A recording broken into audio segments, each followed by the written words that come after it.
আজকে আমরা রান্না করব সজনে ডাঁটার চচ্চড়ি। এ দেখো সজনে নিয়ে নিয়েছি, সঙ্গে দুটো আলু, তার সঙ্গে দুটো টমেটো।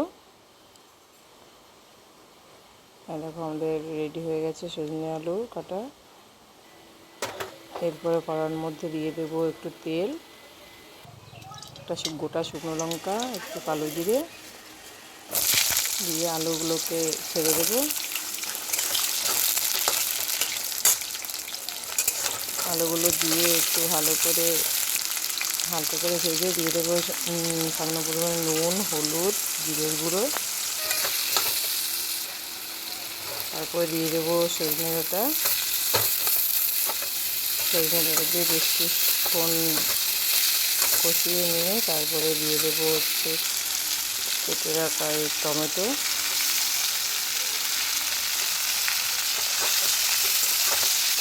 টমেটোগুলো দিয়ে আরেকটু বেশ কিছুক্ষণ কষিয়ে নিয়ে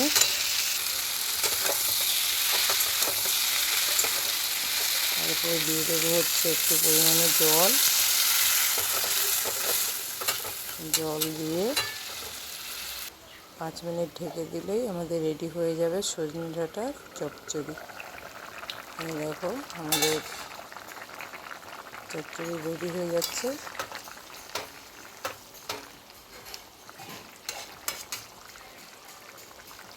আমাদের চচ্চড়ি প্রায় রেডি। এবার একটা পাত্রে ঢেলে নেব। আর দেখো